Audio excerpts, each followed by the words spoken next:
Assalamualaikum warahmatullahi wabarakatuh. Gimana kabarnya teman-teman? Semoga dalam keadaan sehat dan tetap semangat menjalani PJJ pada hari ini. Alhamdulillah, Pak Afif bisa mengajar kembali, melanjutkan materi bahasa Indonesia, yaitu tentang menyajikan informasi penting teks dalam bentuk peta konsep. Namun sebelum belajar kita berdoa terlebih dahulu, semoga apa yang akan kita pelajari bisa bermanfaat dan cepat dipahami. Berdoa dimulai. Wahid Isnin Salasah. Bismillahirrahmanirrahim. Raditu billahi rabba wa bil islami dina wa bi muhammadin nabiyya wa rasula. Rabbi zidni ilma warzuqni fahma. Amin ya rabbal alamin. Oke, alhamdulillah. Sekarang kita masuk ke materi. Apa sih sebenarnya informasi penting itu? Nah, minggu lalu atau pertemuan sebelumnya sudah dibahas tentang informasi penting pada teks. Pak Afif mau mengulang kembali, apa sih sebenarnya informasi penting? Informasi penting adalah sekumpulan fakta yang menggambarkan sebuah peristiwa atau kejadian tertentu. Jadi, sekumpulan fakta itu.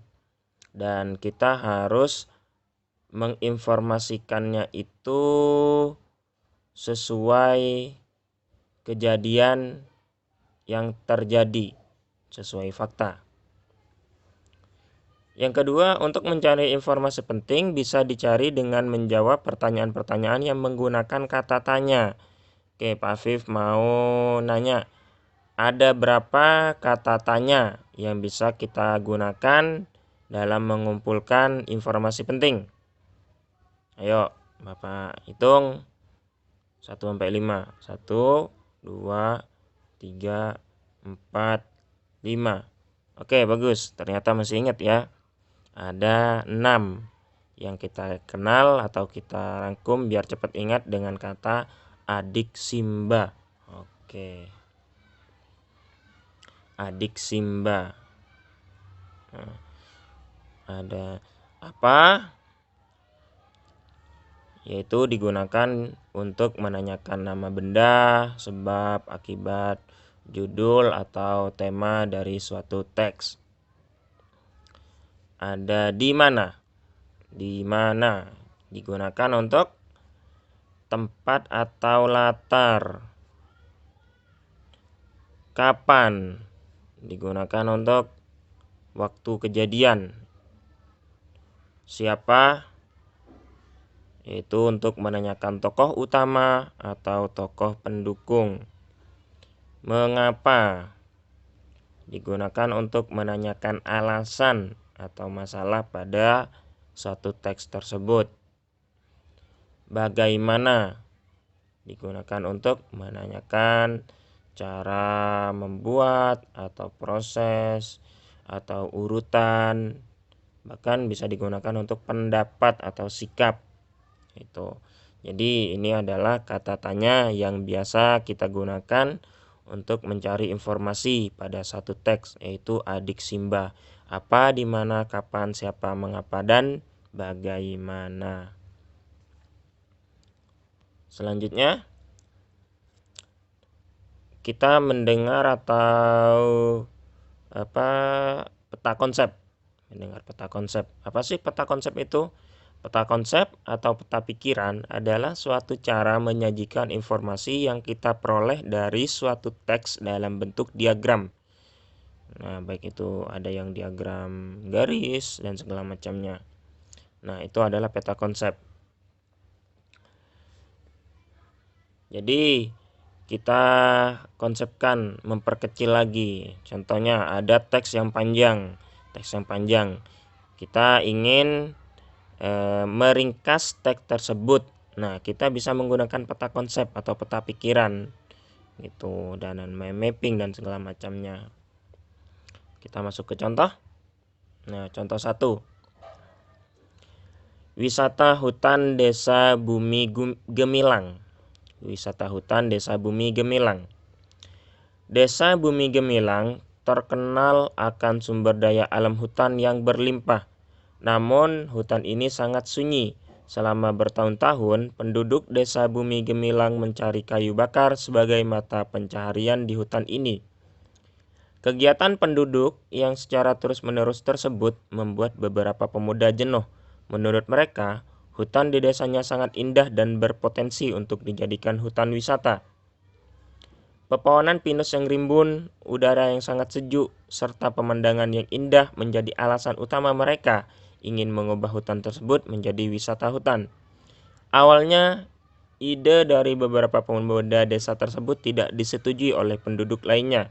Mereka beranggapan bahwa hutan ini terlalu sunyi sehingga tidak akan banyak wisatawan yang mau datang ke hutan ini.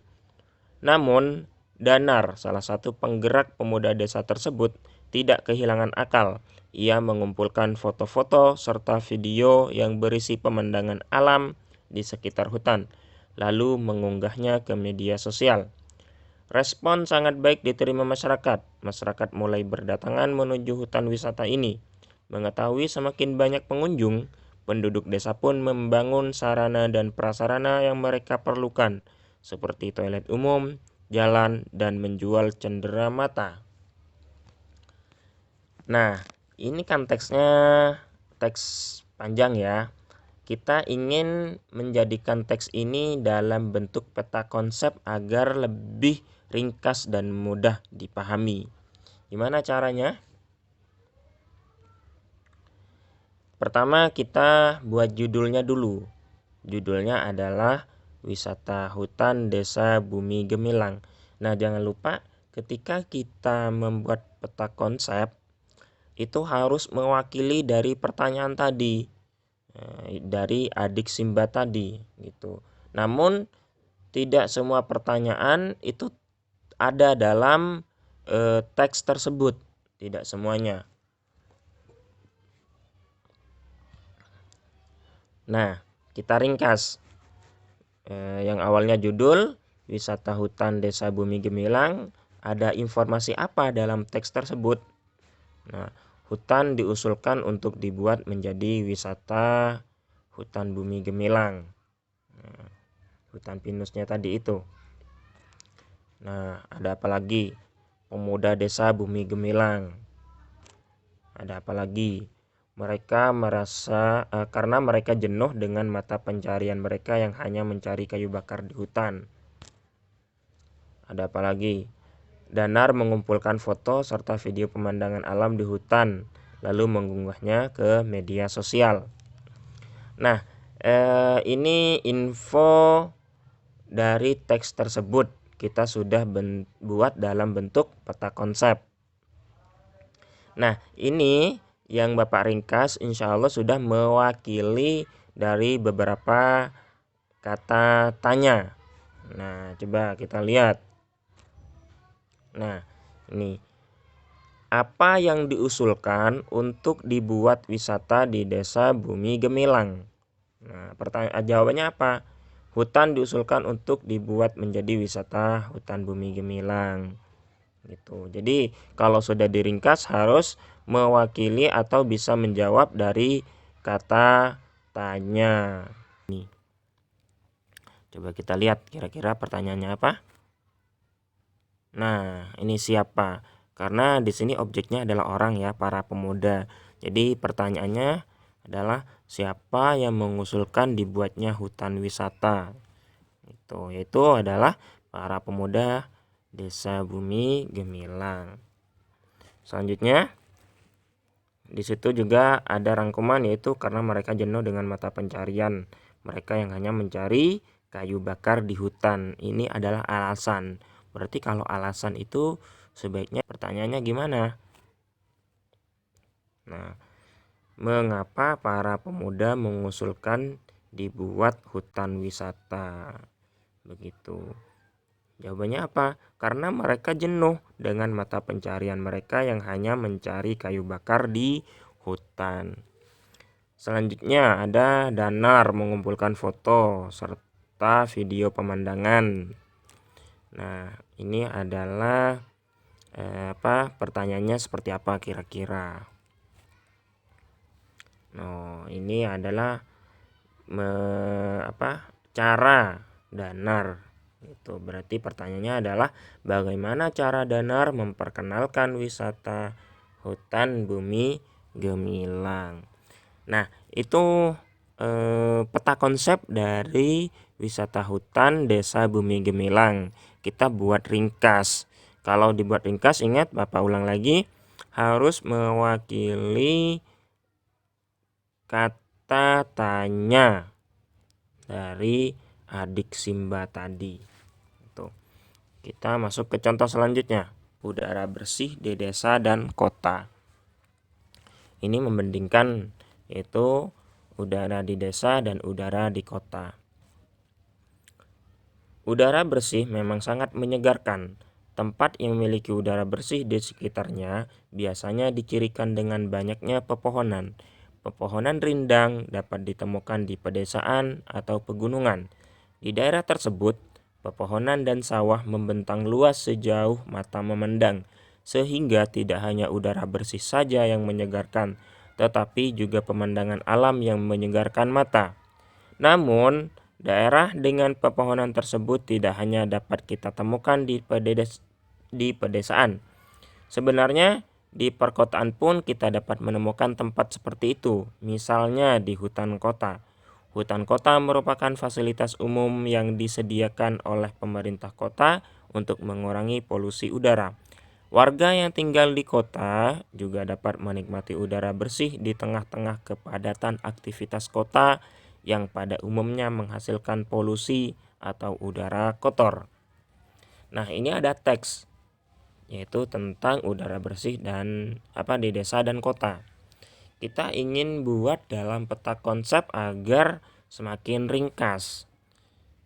Nah, kita kumpulkan informasi penting pada teks ini.